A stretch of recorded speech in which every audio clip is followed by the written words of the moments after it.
All right, well, welcome to another lesson in Leviticus.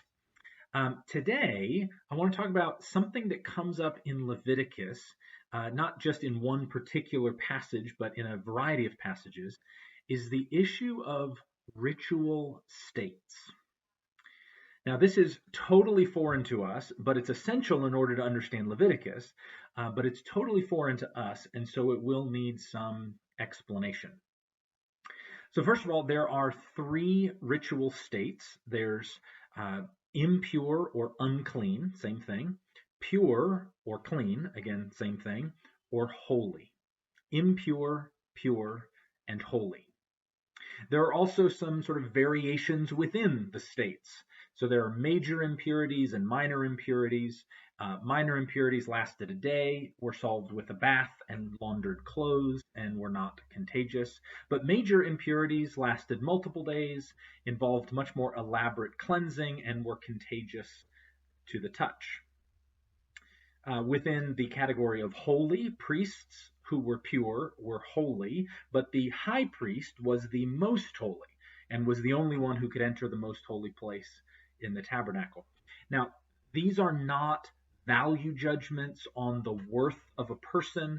They are ritual states which determine what you can and cannot touch and where you can and cannot go. But ritual states are not moral states. Someone who is ritually pure is not necessarily more godly or more righteous than someone who is ritually impure. Ritual states are not moral states, and if you don't understand that, you will never understand Leviticus correctly. They are not moral value judgments. It's actually usually not wrong to become ritually impure.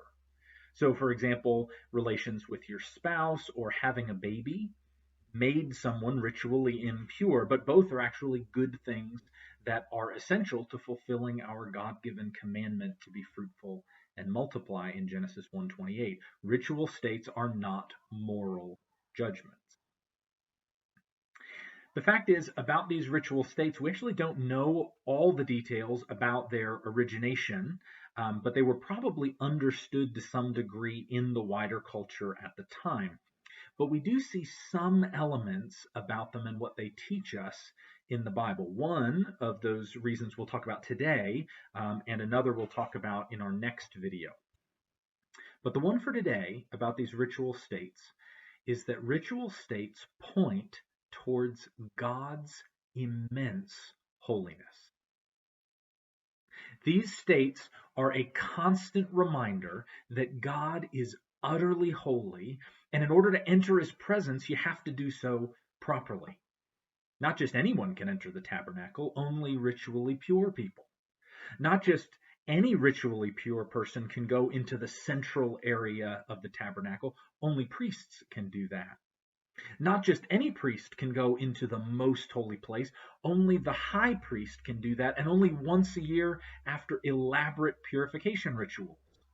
And so these laws are in these laws, the people of Israel are constantly reminded that God is holy and must be honored as holy. One writer put it this way: all the laws related to the ritual states were like the strokes of a pen, underlining again and again the sentence, "The Lord is holy." Ritual states point to the holiness of God. But something amazing happens with Jesus. In Mark chapter 5 in the New Testament, there's a woman who has had a bleeding issue for 12 years. Now, if she had had this condition for 12 years, she would have been ritually impure, ritually unclean for that entire time. Now, her family and her friends could comfort her, they could be with her, they could hug her. I mean, all of those things would be absolutely fine, but they would always become ritually impure anytime they did so. If she was married, she wasn't allowed to have relations with her husband. She was not allowed to touch anything holy. She couldn't go to the temple. She couldn't eat the fellowship offerings or the Passover. The Lord is holy, so no ritually impure person or thing can enter his presence. No ritually impure person can touch holy things. Now it's important to remember she was absolutely still an Israelite. She was part of God's covenant people. None of this kicked her out of God's covenant people, but she was unable to participate in many of the elements of society because of her ritual impurity. But then she comes to Jesus and she secretly touches his clothes. Now, what's supposed to happen to someone who is touched by a ritually impure person? He's supposed to become impure himself. But what do you see that happens here in in Mark 5? The text doesn't talk at all about Jesus becoming impure. Rather, it shows that with a touch from Jesus, she is healed. This has been described as Jesus' infectious purity. When impurity and Jesus collide, Jesus' infectious purity defeats the impurity and this woman's disease itself. His purity infects her. And suddenly the impurity-purity reverse, the direction is reversed, and contact with Jesus makes her pure. The ritual states teach us about the immense holiness of God, and nothing impure can enter his presence. But with a touch from Jesus, we are made pure and holy. We are transformed and made holy so we can enter God's presence. Jesus makes us holy.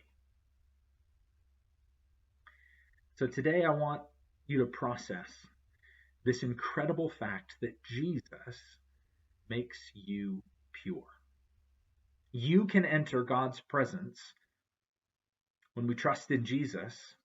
His sacrifice of himself on the cross makes us holy so you and I can enter God's presence.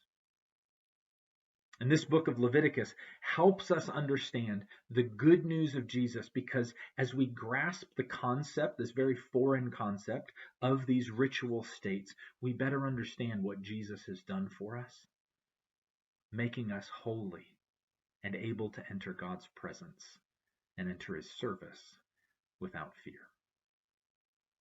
Jesus makes us pure. So I will leave you with that today to ponder. Jesus makes us pure and able to enter the presence of our holy God. See you tomorrow.